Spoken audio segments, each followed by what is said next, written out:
It was August 1994 when a 6-year-old girl holding her report card came rushing to her class teacher and excitedly exclaimed, "Ma'am, I got 19th rank."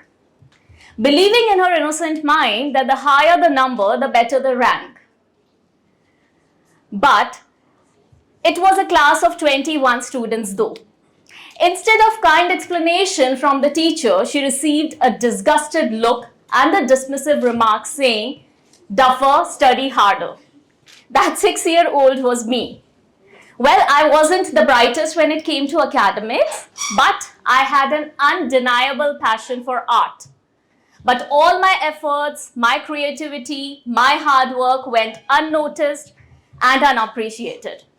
That one single word, duffer, imprinted onto my subconscious mind, and I started believing it and eventually started attracting the same reality in my life, and that started depicting in my self-worth, confidence, and my performance at school. Because here's the truth. Words and thoughts shape our reality.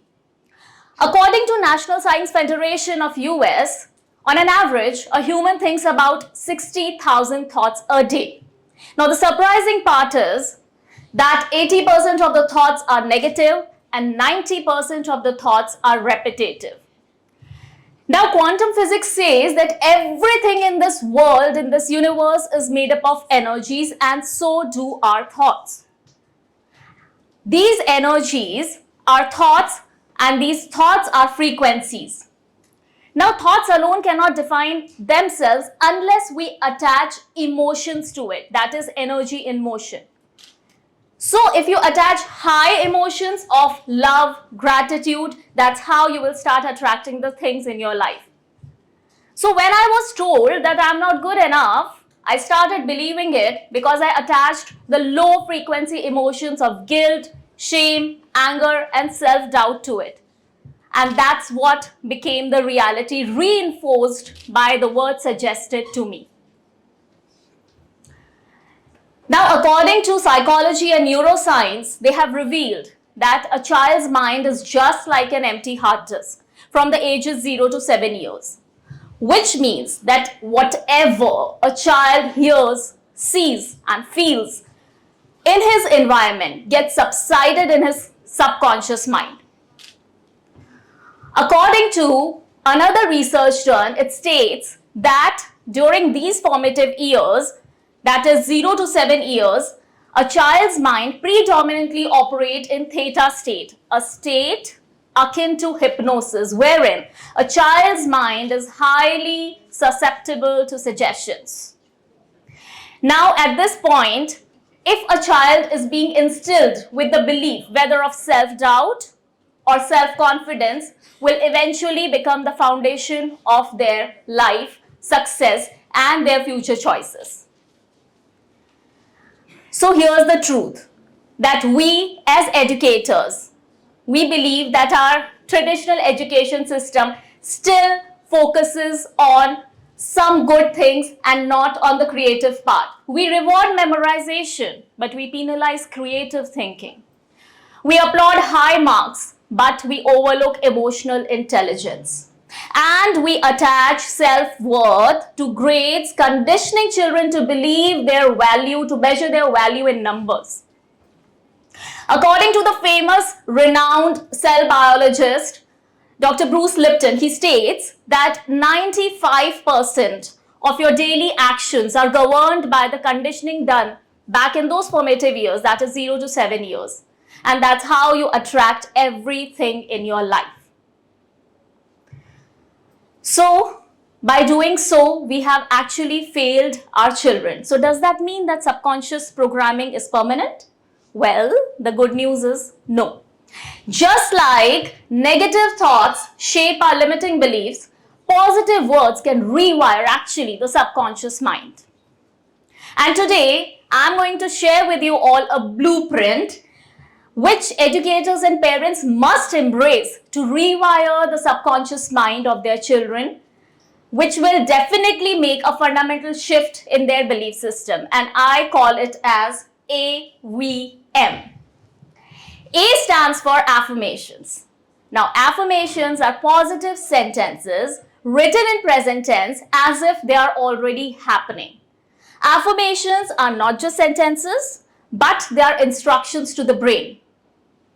According to neuroscientific research, affirmations, when repeated time and again, they strengthen the neural pathway connections, hence reprogram the subconscious mind. There was this research done at Carnegie Mellon University which states that self-affirmations, when repeated time and again, they actually activates the brain's reward system, boosting resilience and problem-solving skill. Now just imagine if a child grew up hearing and saying, I'm brave, I'm loved, I'm worthy. How different their belief system would have been. V in AVM stands for visualization. Now, visualization is not just a wishful thinking, it's a science. According to Harvard University, there was this research conducted on individuals who merely visualized playing the piano, and the brain activity was similar to those who actually played it physically. So visualization is such a powerful tool which is being used by many of the world's greatest athletes like Michael Phelps and Serena Williams. That's how they program their mind for success. Now just imagine a school teaching visualization to children before going for an exam or before any challenge. How confident that individual would be. And lastly, M in AVM stands for meditation. According to Harvard Medical School, meditation, it actually enhances your emotional regulation, reduces anxiety and stress, and increase your cognitive function. So meditation is not just a wellness practice, it has become a cognitive tool. And it has been proven that children who meditate daily, they develop self-awareness, they strengthen their neural pathway system and their emotional resilience, and at the same time reduce anxiety and stress, hence improving their cognitive functions. By incorporating AVM into practice, we can actually, as educators and parents, equip our children with the success tools for their lives, which will build up their emotional resilience and will meet up their self-worth. So before leaving, at last, when I look back, I just think that what if that day my teacher had told me, Aditi, you are incredible at drawing. Let's work together on improving your studies. How different my belief system would have been. Even today, there are many children who are walking around believing that they just do not fit in the traditional education system just because their talents are not rewarded by the rigid structure of marks. Fast forward today, as an educator, I have incorporated AVM religiously with my students. I've seen a tremendous and remarkable shift in their mindset. The world of education is evolving. It has to. Because education is not just about memorization, it's about self-realization. Education is not just about ranking students, it's about recognizing them. And education is not just about marks, it's about mind over marks. So today, before leaving the stage, I leave you with this question. How would you contribute to building up a generation that would believe in their minds as much as their marks, or mind over marks? Thank you.